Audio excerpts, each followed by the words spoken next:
네, 여러분 안녕하세요. 네, 지난 시간에 배웠던 내용들 잘 복습하셨나요? 네, 오늘은 어부사시사 지난 시간에 이어서 두 번째 수업을 한번 시작을 해보도록 할 거예요. 지난 시간에도 선생님이 강조를 했었지만 지금 여러분들이 배우는 윤선도의 어부사시사는 조선시대의 시조입니다. 그렇기 때문에 작품이 쓰여진 것이 현대에는 쓰지 않는 옛날 글자로 쓰여져 있는 것들이 많이 있어요. 그래서 여러분들이 1학년 때 배웠던 그 문법, 고전 문법의 내용을 다시 한번 기억을 떠올리시면서 그때 내가 고전 문법 배울 때 그런 것들을 어떻게 읽어야 한다고 배웠는지, 아래아를 어떻게 읽는다고 배웠는지 이런 것들을 좀 떠올리시면서 그 작품 내용을 현대어처럼 읽고 현대어로 풀이할 수 있는 능력이 가장 중요하게 필요한 능력이다라고 얘기를 했습니다. 왜냐하면 여러분들이 모의고사 기출문제라든가 이런 것들을 한번 찾아보시면 알겠지만 이 작품이 일단 굉장히 유명한 작품이고요. 그리고 시험에 출제될 때는 현대어 풀이가 같이 제공되지 않습니다. 그냥 여러분들 교과서에 나오는 것처럼 작품만 그 옛날 고어로 써져 있는 채로 그대로 나옵니다. 그럼 여러분들이 알아서 현대어로 해석을 하고 문제를 푸셔야 돼요. 그래서 현대어로 해석할 수 있는 능력이 무엇보다 강하게 요구되는 그런 부분이기 때문에 선생님이 어제 얘기했던 것처럼 현대어 풀이랑 같이 놓고 읽으면서 이게 현대어로는 어떤 뜻이지 않을까 하는 여러분들의 생각, 상상 이런 것들 한번 해보시고 현대어 풀이랑 비교하면서 내가 한 게 맞았는지 이런 것들을 자꾸 비교해 보면서 읽는 연습을 굉장히 오랫동안 꾸준하게 해보셔야 될 거예요. 어차피 여러분들이 수능 보는 것은 아직도 시간이 많이 남았잖아요. 그러니까 혹시 수능을 생각한다면 좀 긴 시간을 두고 내가 여러 작품을 감상해 보면서 그 감상하는 능력을 키우시는 게 무엇보다 중요하고요. 단기간에 되진 않습니다. 굉장히 오랜 시간을 투자해야지만 얻을 수 있는 능력 같은 건데요. 근데 여러분들이 그것이 이제 내가 현대어처럼 해석을 했는데 그게 현대어 풀이랑 얼추 맞는다 하는 느낌이 드는 순간부터 여러분들이 고전 문학이 할만하고 어렵지 않고 점수도 올라가는 걸 경험하시게 될 겁니다. 그렇기 때문에 많은 작품을 좀 여러분들 스스로 자기 주도적으로 좀 공부를 해보시기를 부탁을 드리겠습니다. 자, 우리 지난 시간에 그럼 어부사시사 교과서에 실려있는 추나추동 사수를 살펴봤는데 이 작품에 대해서 조금 정리를 한 다음에 넘어가도록 할게요. 자, 일단은 우리가 배웠던 어부사시사 제목 그대로 얘기했습니다. 어부의 그죠? 사계절을 이야기한 작품이다 라고 이야기했었고요. 이때 어부라고 하는 것은 진짜 내 생계를 위해서 열심히 생업에 종사하는 어부가 아니라고 얘기했습니다. 실상 이 작품을 쓴 윤선도는 양반이었고 그 복일도라는 섬에 가서 그 섬에서 어부로서의 삶을 즐긴 거지 체험한 것이지 진짜 어부의 삶은 아니라고 그랬습니다. 그래서 어부로서의 삶을 살아보면서 그 봄, 여름, 가을, 겨울 사계절마다 보여지는 자연의 아름다운 경치, 그 속에서 즐기는 삶, 그리고 그런 자연과 함께하는 삶에 대한 만족감, 이런 것들을 드러냈다고 이야기했습니다. 자, 그래서 그 어부의 생애를 종이 치네요.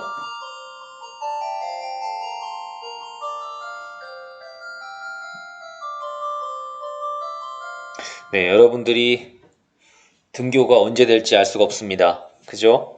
가급적이면 빨리 등교를 하셔서 이 영상으로 보는 게 아니라 수업 시간에 직접 보면서 해야 될 텐데 언제쯤 될지 모르겠네요. 네, 이어서 하도록 할게요.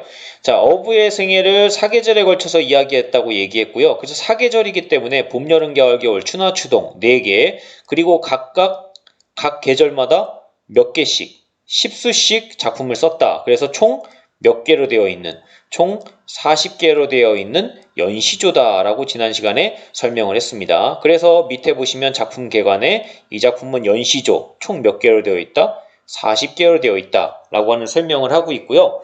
방금 전 얘기했다시피 어부로서의 삶을 어디에서 자연에서 즐기는 삶을 이야기하고 있기 때문에 다분히 성격이 풍류를 즐기는 그리고 자연의 친화적인 성격을 가지고 있다. 그래서 이러한 자연 속에서 한가롭게 살아가고 있는 어부의 즐거움, 만족감, 흥취 이런 것들을 그리고 있는 작품이다. 이게 주제가 됩니다.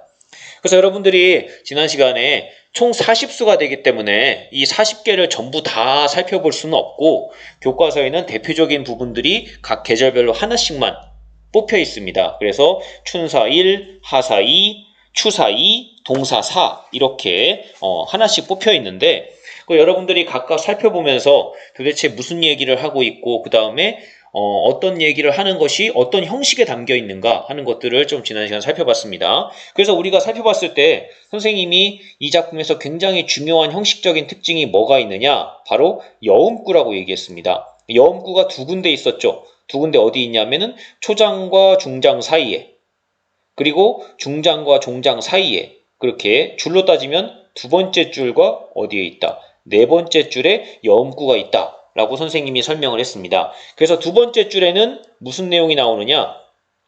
배가 출항해서 배가 정박하기까지의 각각의 단계별로 1부터 10까지 변화되는 부분이 실려 있다. 그래서 춘사 1 같은 경우엔 뱉더라 하는 내용이 있었고요. 하사 2나 추사 2에서는 닻을 들어라 하는 내용이 있었고요. 그 다음 동사 4에는 이어라, 배를 저어라 하는 그런 내용이 실려 있다. 그래서 이 부분은 변하는 부분이다 라고 얘기했습니다. 그리고 네 번째에는 지국총 어사와 라고 하는 말이 들어있다고 얘기했고요. 이때 지국총은 노를 젓는 소리, 그 다음에 어사와는 어여차 하는 의성어라고 이야기했습니다. 그래서 이 부분은 배를 저을 때 나는 소리를 드러낸 부분이기 때문에 부분에 따라 변하지 않고 계속 똑같은 말들이 나온다고 얘기했습니다. 자, 어쨌든 이렇게 두 번째와 네 번째 줄에 여음구가 있어요.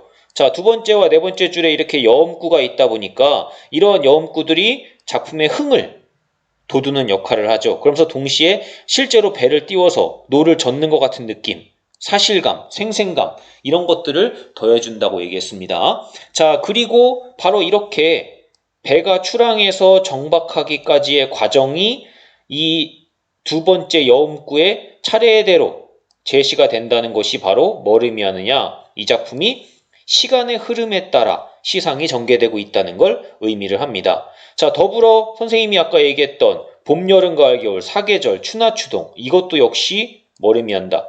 시간의 흐름에 따라 이 작품이 전개되고 있음을 알려주는 표시가 됩니다. 그러니까 이 작품은 시간에 따라서 전개되고 있다는 게 크게 두 가지로 있는 거죠. 일단 봄, 여름, 가을, 겨울이라고 하는 시간에 따라서 그 다음에 각각의 계절 안에 또 배가 출항해서 정박할 때까지 어부의 하루 일과를 또 시간의 흐름에 따라 전개하고 있다는 점. 자, 이렇게 두 가지로 시간의 흐름에 따른 시상의 전개가 드러나고 있었습니다.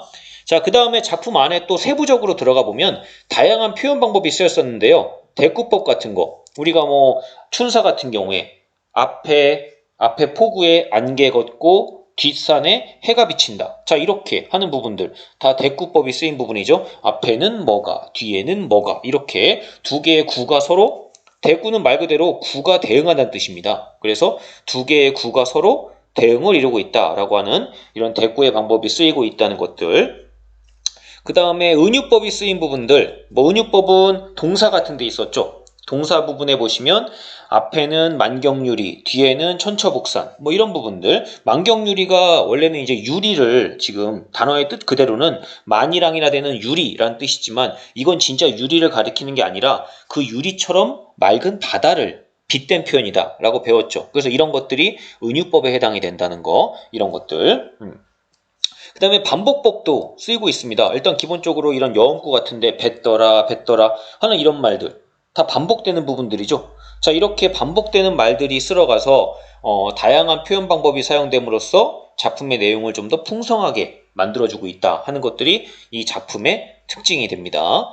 자, 그래서 우리가 지난 시간에 배웠던 부분은 이렇게 선생님이 아까도 얘기했지만 추나 추동 이렇게 4개의 계절을 배웠습니다. 그래서 이런 것들이 바로 이제 우리가 시간의 흐름에 따라서 이 작품이 전개되고 있다 하는 걸 확인할 수 있는 부분이고요. 그 다음에 선생님이 또 하나 얘기했었죠. 바로 이 번호 1번부터 4번까지 붙어있는 이 번호들, 이 번호들이 의미하는 것은 바로 그 각각의 계절에 몇 번째 작품인가 하는 것들을 알려주는 동시에 이 번호에 해당되는 요 두 번째 줄에 있는 요 여음구에 한번 가서 보면 이 부분에서 배의 출항에서 정박까지 가는 그 순서에 따라서 요 여음구 부분이 바뀐다는 걸 요 번호에 따라서 그걸 확인할 수가 있습니다. 그래서 요게 1번부터 최대 몇 번까지 있다. 각각의 계절마다 10번까지 있다. 라고 하는 걸 선생님이 설명했습니다. 그래서 사계절에 10번까지 있으니까 총 몇 개?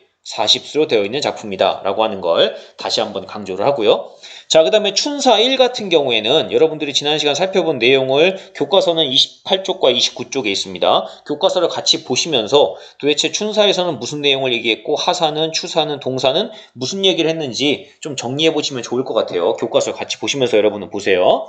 자, 일단은 춘사 1에서는 해가 뜨는 풍경이 나왔었습니다. 해가 뜨면서 안개가 걷히고 그러면서 밀물이 밀려드는 상황에서 배를 띄우고 그런 다음에 화자가 있는 공간 바로 이 강 근처에 있는 마을이라고 했죠. 강촌입니다. 어촌이에요.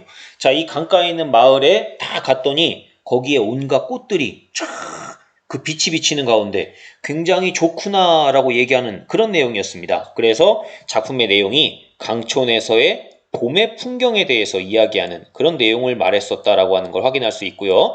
그 다음에 하사는 가보시면 하사는 우리가 지난 시간에 배웠다시피 연잎에 밥 싸고 반찬은 필요 없다라고 얘기하면서 안분지족적인 자세가 드러난다 라고 하는 걸 배웠었고요. 그 다음에 청양잎과 녹 사이 선생님이 그림으로도 보여줬었죠. 비 올 때 쓰는 것들. 자, 그거 얘기하면서 무심한 백구 강아지 아니라고 했습니다. 자, 욕심 없는 갈매기 내가 자기를 쫓는 것인지 아니면 저것이 날 쫓는 것인지 구별할 수가 없구나. 그걸 한자성어로 뭐라 그런다? 무라일체라고 한다 라고 지난 시간 설명했습니다. 그래서 사물과 내가 하나 된 경지, 그런 경지에 빠져있는 즐거움을 이야기하는 게 하사에서 나왔었고요. 그 다음에 추사에는 어떤 내용이 있었느냐?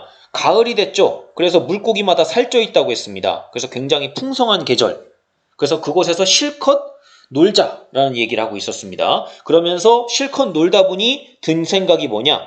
인간을 돌아보니 멀수록 좋구나. 이때 인간은 인간 세상, 속세를 의미한다고 얘기했습니다. 그래서 속세를 글씨가 잘못 나왔군요. 써나가 아니라 떠나입니다. 떠나예요. 고쳐주세요. 예, 오타가 났네요. 자, 떠납니다. 떠나. 자, 속세를 떠나서 사는 즐거움을 얘기하고 있죠. 속세랑 먼데, 즉 인간 세상하고 멀리 떨어져서 난 지금 이 강촌, 자연 속에 있는데 자연 속에 있는 게 너무 좋다는 겁니다. 즐겁다는 거예요. 실컷 놀자고 했잖아요. 그리고 여기 있으니까 좋다라고 얘기하고 있습니다. 그 다음 마지막 동사 부분에서는 우리가 계절을 알 수 있는 시어가 뭐가 나왔었느냐? 눈이 나왔었죠. 지난밤에 눈이 내리니까 경치가 달라 보인다 라는 얘기를 하면서 아까 선생님이 얘기했던 만경유리, 천처북산 이런 것들을 빗대면서 이 눈 내린 경치의 아름다움을 표현하면서 이것이 인간이 아닌 것 같다. 인간 세상이 아닌 것 같다라고 얘기했습니다. 그래서 굉장히 이 경치가 마치 신선이 사는 세계 또는 불교의 극락세계에 비교할 만하다. 인간 세계에 같지가 않다라고 얘기하면서 눈 내린 뒤의 경치가 너무나 아름답다라고 예찬하는 그러한 내용으로 작품이 나왔었습니다. 자, 이렇게 각각의 부분들 지난 시간에 살펴봤던 거 여러분들이 지금 28, 29쪽의 교과서와 함께 보시면서 선생님 설명을 듣고 무슨 내용을 말했었는지 정리를 한번 하셨길 바랍니다. 만약에 지금 선생님하고 정리하면서 선생님이 무슨 얘기하는지를 잘 정리가 안 됩니다 하는 친구가 있다면 당연한 거지만 지난 시간에 선생님이 했던 영상을 다시 또 보셔야 됩니다.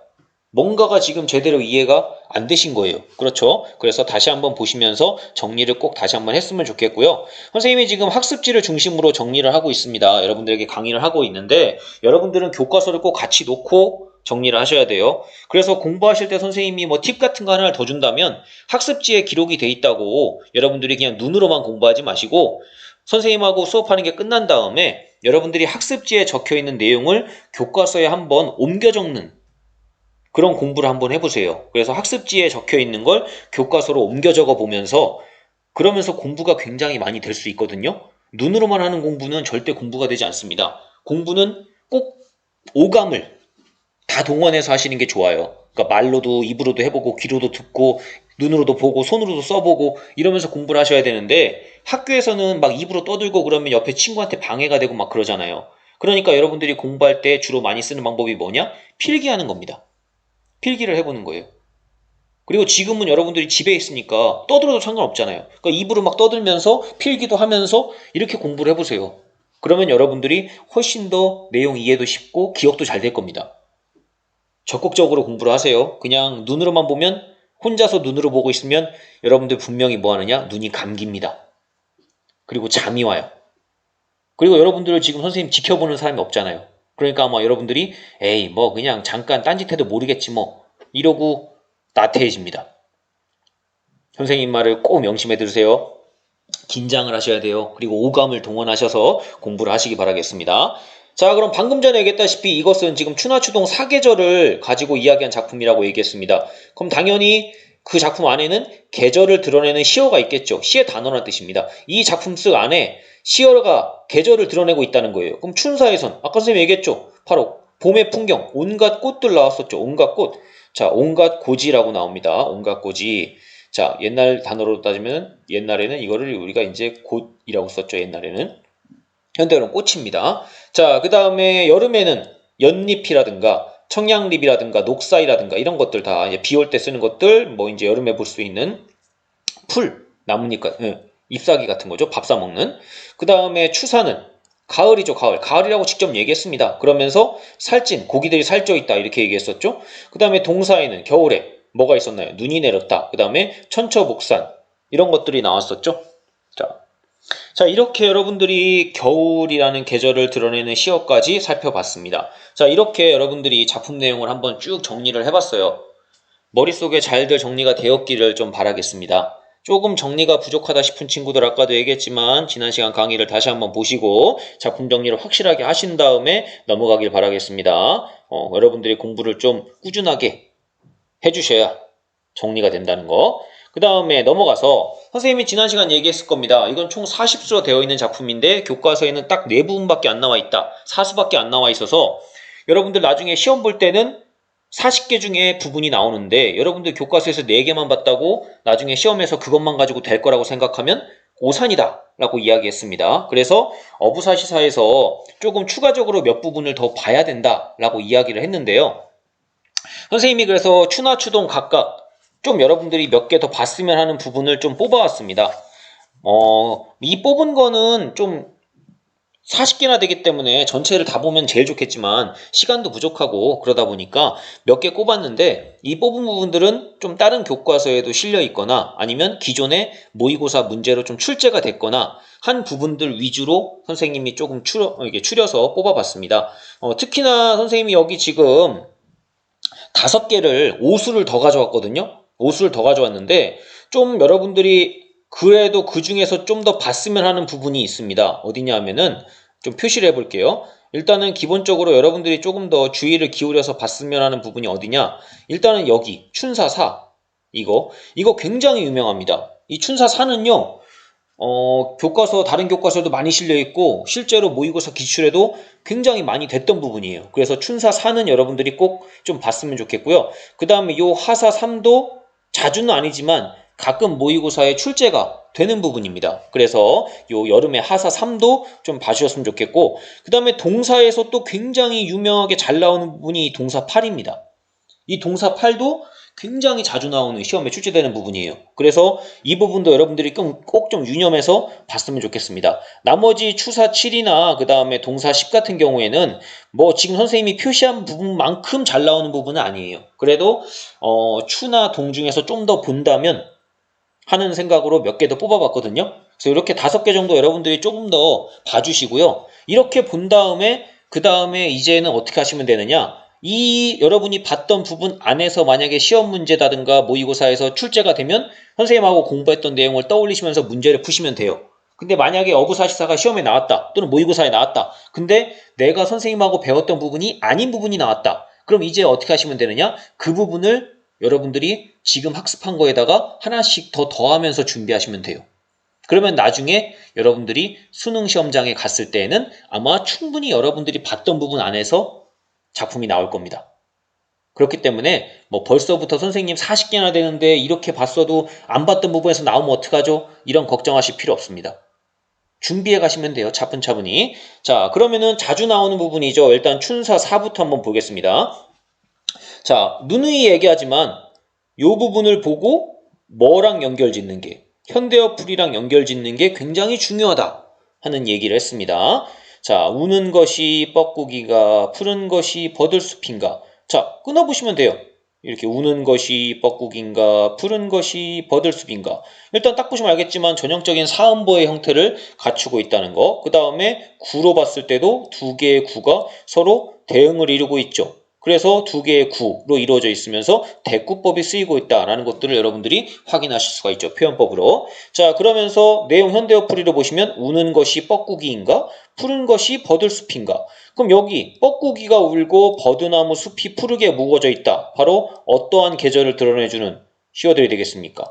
봄이라는 계절임을 알려주는 시어들이 되겠죠. 자, 이렇게 정리하시는 겁니다. 그러면서 동시에 운다, 푸르다. 보세요. 푸르다는 건 색깔이죠. 색깔이라는 것은 뭡니까? 시각이죠. 시각입니다. 시각. 그죠?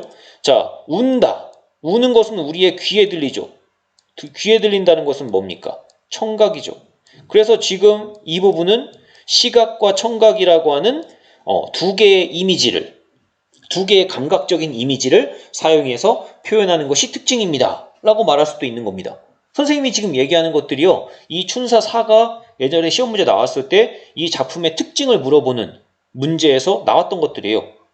다양한 감각적 이미지를 사용하여 계절을 형상화하고 있다. 이렇게 말이 나왔을 때 여러분들이 계절을 다양한 감각적 이미지를 사용해서 형상화하고 있다는 말이 맞는 말인가?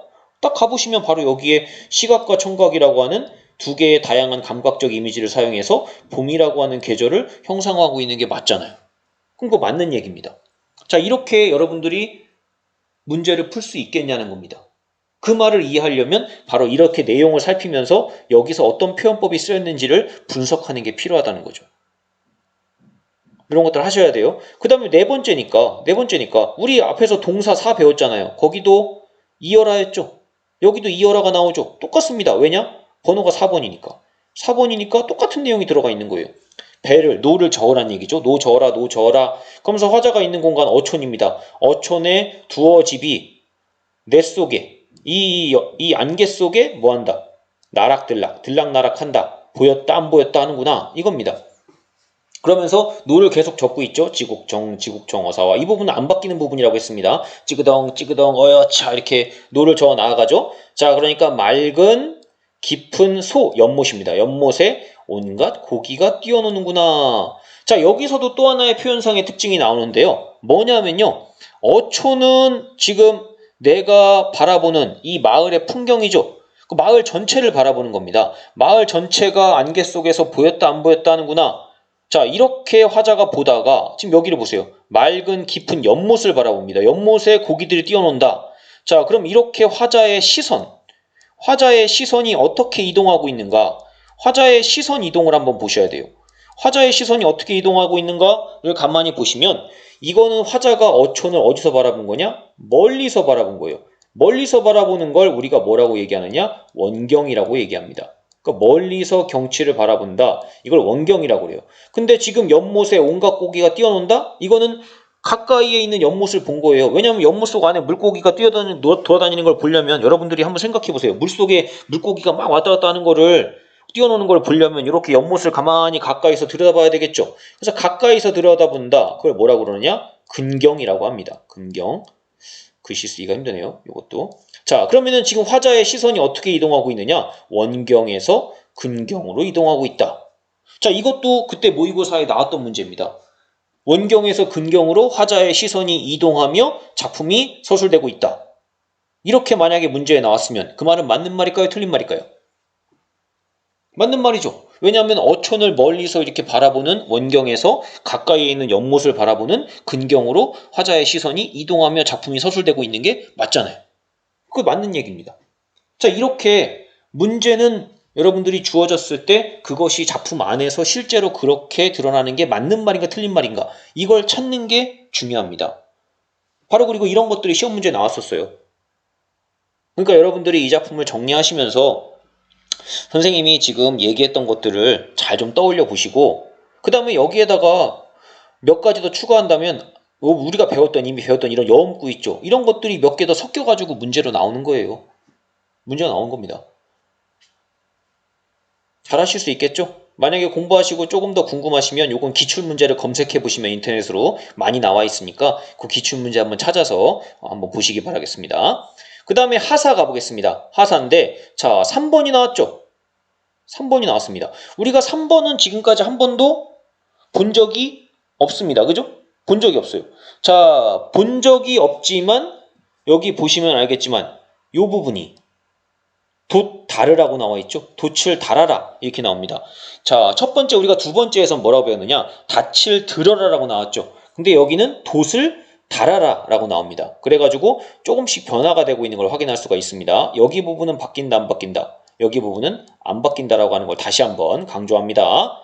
자, 그럼 무슨 내용이냐? 말암잎에 바람나니 봉창이 서늘코야.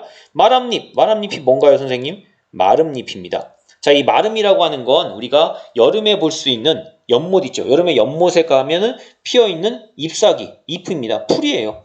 그러니까 우리가 아까 하사에서도 연잎 나왔었지 않습니까? 그 연잎처럼 연못에 피어있는 그런 풀 가리키는 겁니다. 풀이에요, 풀. 자, 그리고 그 여름에 볼 수 있는 이 풀, 이것도 계절적인 시어가 되겠죠, 그러면. 자, 말암잎에 바람이 붑니다. 바람이 슉 부니까, 여름에 바람이 슉 부니까 봉창이, 창이죠, 창. 창문이 서늘하다.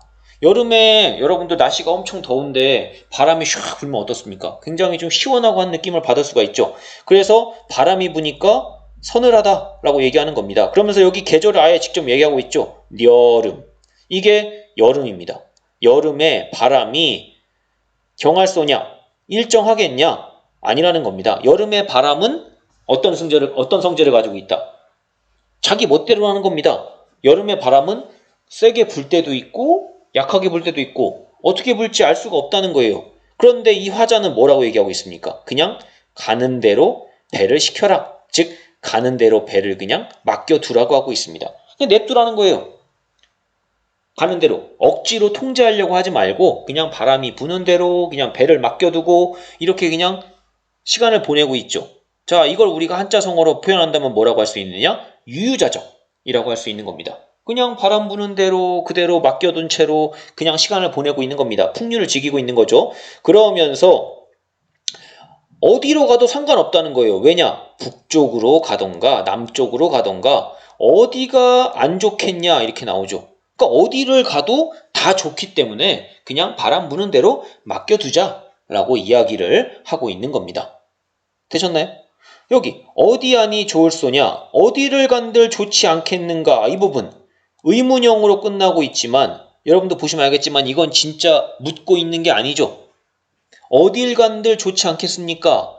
즉 그 말은 어디 가도 좋다라고 하는 말을 좀 더 강조하고 표현하기 위해서 의문문의 형태만 빌렸을 뿐이에요. 진짜로 묻고 있는 게 아닙니다. 자, 그럼 이렇게 우리가 의문의 형태를 빌려서 내가 하고자 하는 말을 좀 더 강하게 표현하는 방법, 이걸 뭐라고 배우셨나요?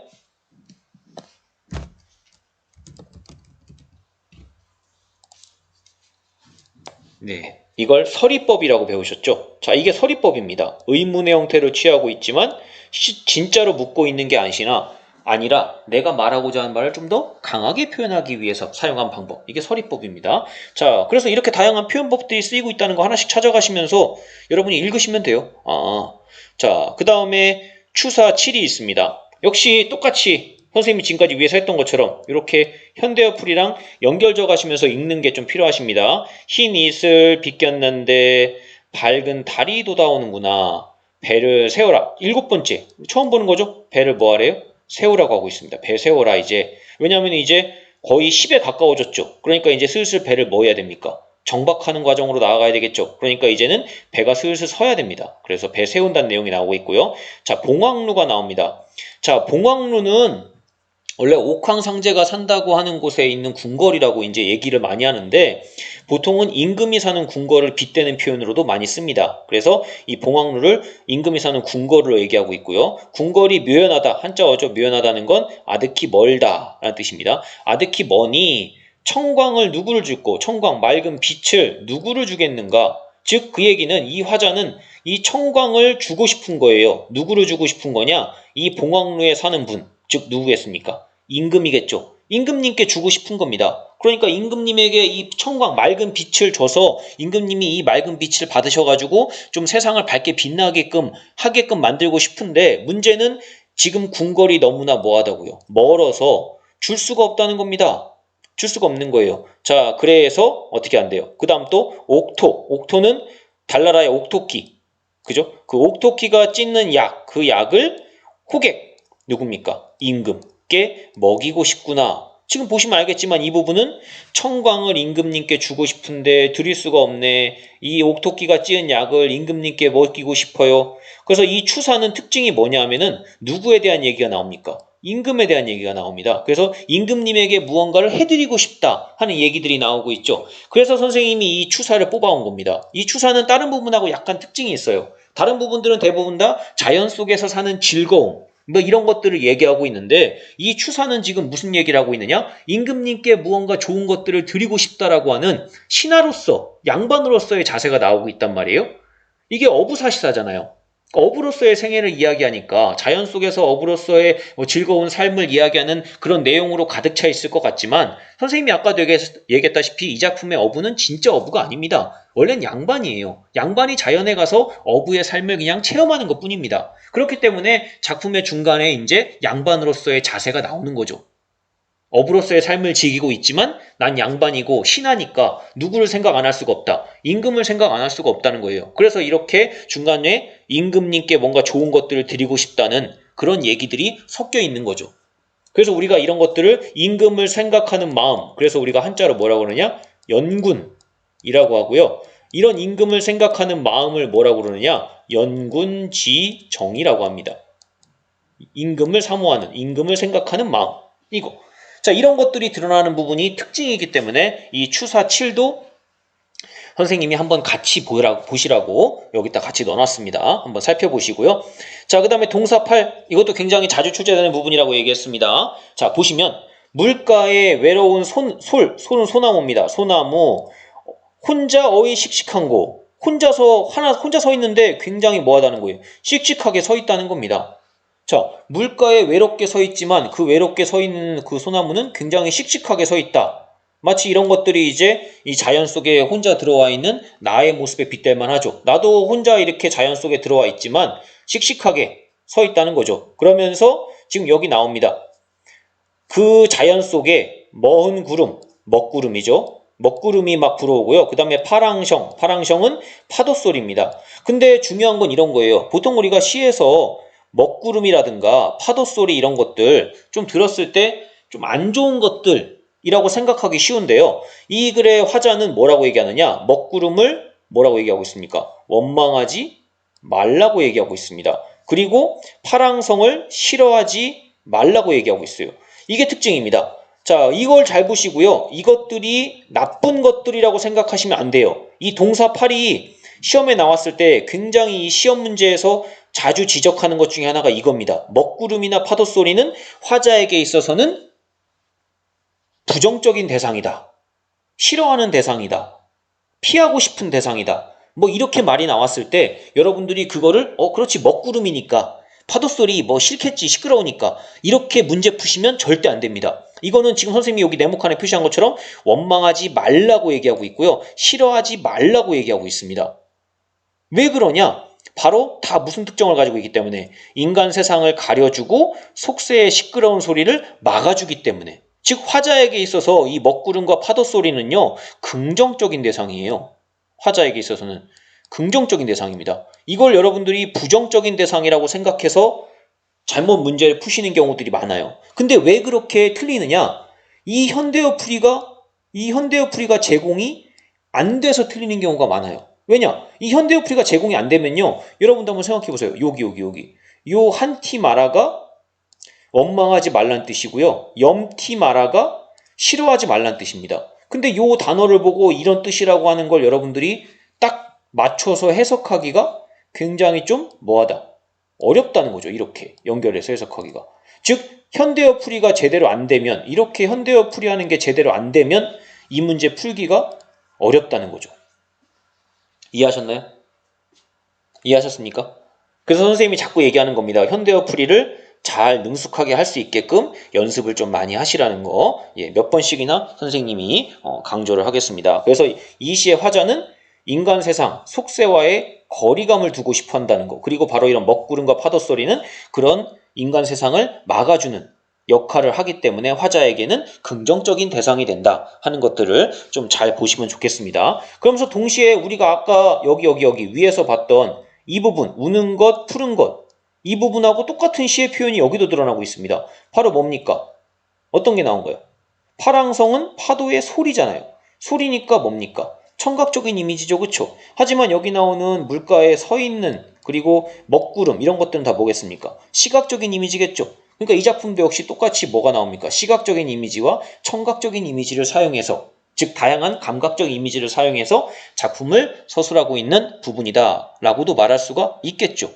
자, 이런 것들이 이 작품의 특징이 된다는 걸 여러분들이 좀 생각해 주시면 좋겠습니다. 자, 마지막 동사 10번에 가보시면, 자, 역시 겨울이겠죠. 그리고 마지막 10번째입니다. 그러니까 이 부분을 잘 보세요. 배를 뭐라고 했습니까? 배를 대라, 붙여라, 정박이죠. 끝났습니다. 배를 붙인 거예요. 정박한 겁니다. 자, 이렇게 여러분들이 여기 두 번째 여음구를 잘 보시면 배가 출항해서 정박할 때까지의 과정으로 변화돼 가면서 써이고 있다는 걸 확인할 수가 있고요. 아까도 얘기했지만 이 부분은 바뀐다, 안 바뀐다? 이 부분은 안 바뀐다 라고 하는 걸 꼭 좀 기억을 하셨으면 좋겠습니다. 자, 날이 저물어 갑니다. 마지막에 날이 저물어 갑니다. 자, 연식 쉬는 겁니다. 쉼이 마땅한 거죠. 날이 저물어 갔고요. 하루 일과가 끝났습니다. 그러니까 당연히 쉬어야죠. 그러니까 배를 대고 있지 않습니까? 그러면서 가느다란 눈들이 뿌려져 있는 길에 붉은 꽃이 흩어진 데를 흥청흥청하면서 걸어가서는 어떻게 한대요? 자, 설월, 눈이 지고 있는 그 서봉에 넘도록 송창에 비껴있다. 창문에 비껴 있다는 것은 기대에 있다는 겁니다. 즉, 달이, 저 눈 쌓인 그 달이 저 산을 넘어갈 때까지 밤새 창문에 깃대서 이렇게 밖의 풍경을 쳐다보면서 그 눈 내린 밤에 이 흥을 즐기고 있다라는 내용입니다. 이게 10번째 내용입니다. 자, 여러분들 이렇게 내용을 한번 살펴봤는데요. 자, 어부사시사에 나오지 않는 부분들을 선생님이 추가적으로 좀 감상을 해보라라고 하면서 이런 부분들 안내를 해드렸습니다.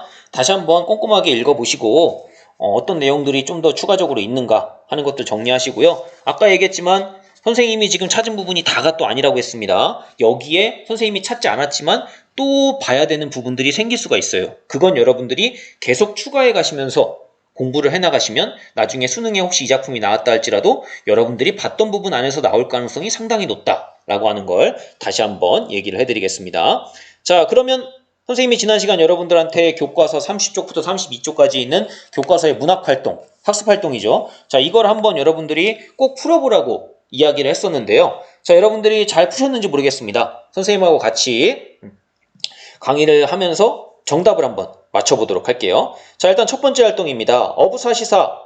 얘기했지만 어부로서의 사계절을 소재로 했죠. 그래서 중요한 게 계절을 짐작할 수 있는 시어들이 있다라고 얘기했습니다. 이거 앞에서 이미 다 정리했던 거예요. 여러분이 잘했을 거라고 생각하고요. 자, 춘사는 온갖 꽃이라고 제공이 되어 있죠, 교과서에. 자, 그러면은 하사는 뭐가 있었습니까? 연잎, 청양잎, 녹사이가 있었다는 거. 자, 추사는 가을이라고 직접 나왔죠. 그리고 고기들이 살쪄 있다, 살찐 고기. 그 다음에 동사는 눈과 천처복산이 있었다. 이런 것들이 이제 계절감을 드러내는 시어가 된다라고 하는 거 이미 앞에서 언급했었고 여러분들이 잘 찾아서 썼을 거라고 생각을 합니다.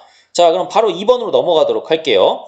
자, 각 수에 보면 각 수에 뭐가 있습니까? 종장, 제일 마지막 끝부분이죠. 자, 종장을 중심으로 화자가 자연을 어떻게 인식하고 있는지 태도와 정서를 정리해 보자고 했습니다. 즉 화자에게 있어서 자연은 어떻게 의미가 되는 공간으로 보여지고 있는가.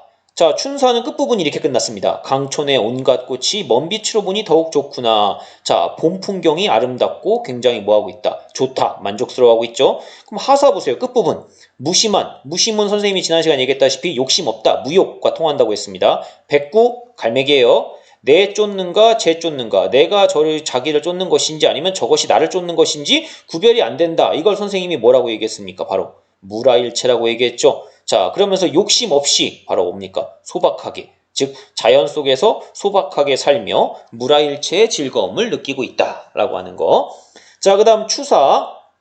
인간을 돌아보니 멀수록 더욱 좋구나. 이게 이렇게 끝나고 있습니다. 마지막 종장이. 이때 인간은 인간 세상, 다른 말로 속세라고 한다고 했습니다. 자, 인간 세상을 보라보니 멀수록 좋다고 얘기했습니다. 멀수록 좋다는 말은 뭐예요?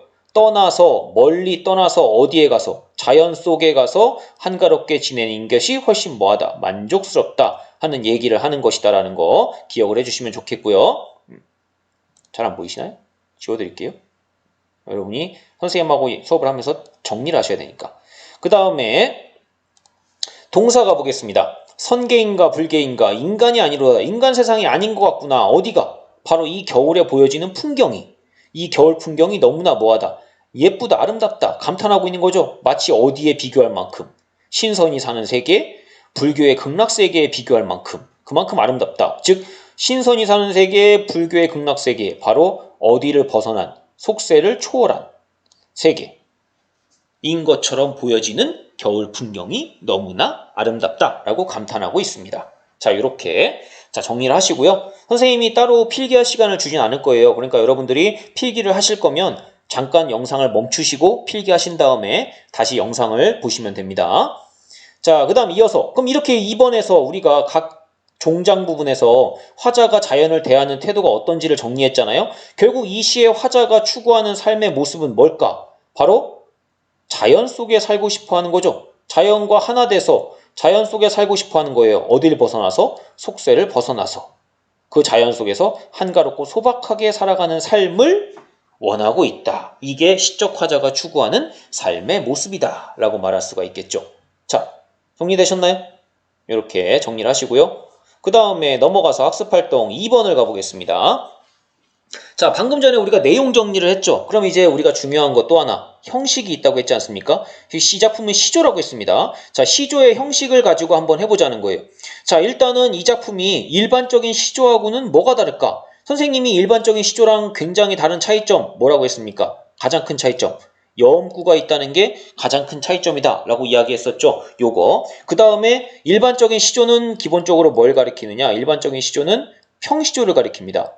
일반적인 시조는 기본적으로 평시조를 가리키는데 이 작품은 평시조가 아니라 뭐라고 했습니까? 선생님이 연시조라고 그랬죠? 그래가지고 계절별로 10개씩 40소 되어 있는 연시조로 이루어져 있다 하는 게 차이점이다 라고 하는 걸 정리하실 수가 있고요. 선생님이 요 두 번째 거는 설명을 여러분한테 안 해줬어요. 뭐냐면 시조가 갖는 중요한 특징 중에 하나가 또 뭐가 있냐면요.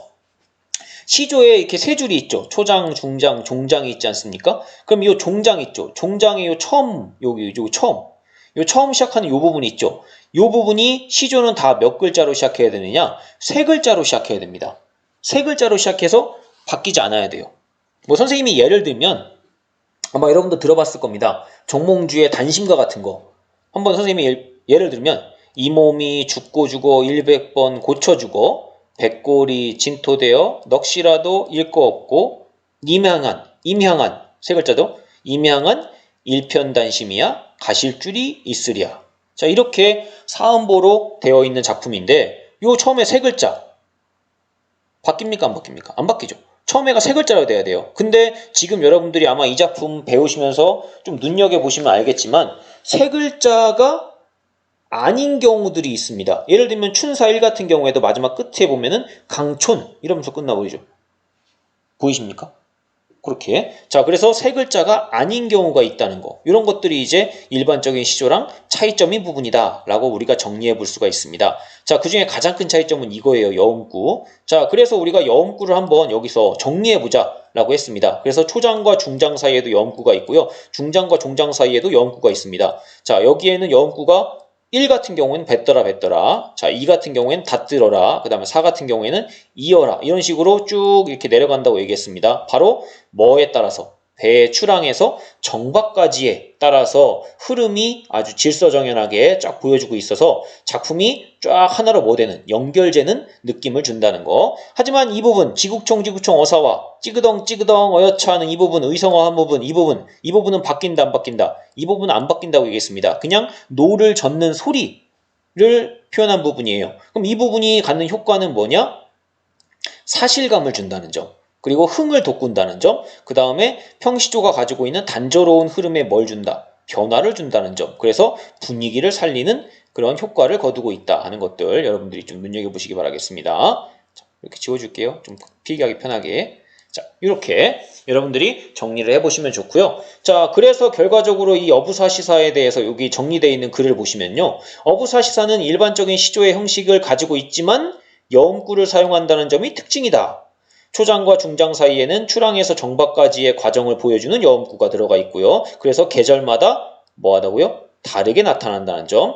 그 다음 중장과 종장 사이의 여음구는 노 젓는 소리, 노를 저을 때 외치는 소리를 표현한 의성어로서 모든 게 다 뭐하다? 공통으로 변하지 않는다. 그럼 바로 이러한 여음구가 갖는 이것이 주제를 구현하는 데 있어서 어떠한 역할을 하고 있냐? 정리해 본다면 이거죠. 이 작품은 시조의 기본 형식은 지키고 있습니다. 하지만 여음구를 사용했다는 점이 변하죠. 그럼 이런 여음구는 도대체 어떤 느낌을 주느냐? 바로 속세에서 벗어나서 자연에서 살아가는 즐거움, 흥이라고 하는 이 주제가, 작품의 주제가 더욱 선명하게 드러나도록 해준다는 겁니다. 즉 이러한 여음구를 써서 이 화자는 내가 자연 속에서 즐기고 있다는 것을 더욱더 강렬하게, 선명하게 드러낼 수 있다는 거예요. 그렇기 때문에 작품에서 중요한 것은 뭐냐? 내용과 형식이 유기적으로 뭐 해줘야 된다? 결합을 해야 된다는 점. 그러니까 내용은 내용 따로, 형식은 형식 따로 그렇게 움직이면 안 된다는 거예요. 내용이 충분해야 되고요. 풍성해야 되고 그 내용을 효과적으로 구현하기 위해서 형식이 사용될 때 그 두 개가 같이 연결돼서 결합될 때 주제가 선명하게 드러난다라고 하는 내용으로 정리를 해볼 수가 있습니다. 자, 그 다음에 9번째 가보시면 자, 활동 3에 박목월 시인의 청노루가 나와 있습니다. 청노루는 푸른 색깔 노루란 뜻인데요. 자, 일단은 이 작품을 여러분들이 한번 살펴보셔야 되겠죠. 자, 이 작품은 내용은 굉장히 간단합니다. 굉장히 좀 여백이 많은 작품인데 여백이 많다 보니까 여러분들 이 작품 읽으시면요. 마치 한 폭의 동양화 같은 느낌이 듭니다. 한번 읽어보시면 먼 산 청운사 낡은 기와집 산은 자산 봄는 녹으면 느릅나무 속잎 피어가는 12구비를 청노루 맑은 눈에 도는 구름 이렇게 되어 있습니다. 자, 보시면 알겠지만 되게 짧고요. 읽으시면은 한 폭의 그림이 그려지는 것 같은 느낌이 그리고 굉장히 여백이 많은 그런 작품인데 자, 이 청노루 일단 제목에서부터 느껴지시죠? 푸른 색깔의 노루입니다. 여러분들이 푸른 색깔의 노루 보신 적 있나요? 푸른 색깔의 노루? 푸른 색깔의 노루는 아마 본 적이 없을 겁니다. 왜냐? 이 청노루는 이 작품의 작가, 화자가 만들어낸 거예요. 가상입니다. 가상의 존재예요. 그 화자는 이것을 만들어내는 이유가 있겠죠. 그래서 선생님이 여러분한테 이 작품을 읽는데 조금 도움이 되게 이 작품을 쓴 시인이 이 작품에 대해서 이야기한 내용을 실어다 놨습니다. 그래서 한번 보시면 이 작품 쓸 때 내가 희구한 거, 내가 갈구한 거, 내가 원한 것은 뭐냐? 핏발 한 가닥 서리지 않은 맑은 눈을 원했다는 겁니다. 왜냐하면 지금 내 나이 50에 보니까 지금은 막 안개가 서리고 흐릿한 눈으로 되어 있지만 내가 젊을 때는 이러한 핏발 한 가닥 서리지 않은 눈으로 님을 그리워하고 자연을 사모했었다. 그래서 그때 그 심정으로 떠올리기 위해서 청노루 맑은 눈에 도는 구름이라고 하는 그러한 시를 쓰게 되었다. 푸른빛 노루는 없다. 여기 나오죠. 그쵸? 나는 푸른빛을 주어서 어떤 노루? 정신화된 노루를 상상했던 것이다. 상상했던 것입니다. 자, 청운사나 자아산 이것도 어디 있는 거냐? 라고 막 물어봐서 어떤 해설서에는 경주지방에 있는 산 이름이다라고 해설까지 되어 있는 것 같지만 아니라는 거죠. 내가 창작한 산 이름이라는 겁니다.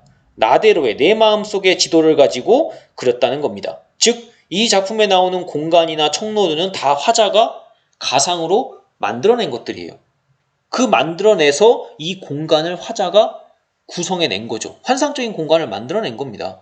그리고 그 공간에서 여러분이 잘 보시면 저 먼 산에 청운사라는 절 이름이죠. 절인데 푸른 색깔이죠. 색채 이미지가 있죠. 청운사에 낡은 기와집이 있습니다.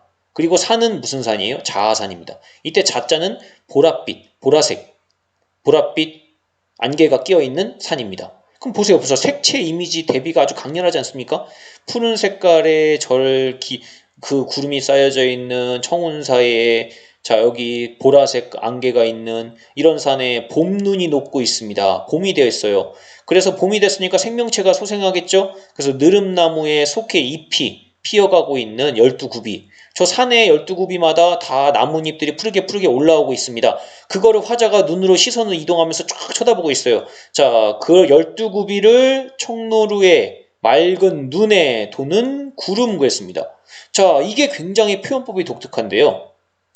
여러분이 한번 이 시를 읽어보시면요. 이 부분에 이제 시상이 집약이 됩니다. 그러면서 마치 청노루의 눈에 도는 구름이다라고 하면서 이 부분들이 화자가 쳐다본 게 아니라 마치 누구의 눈에?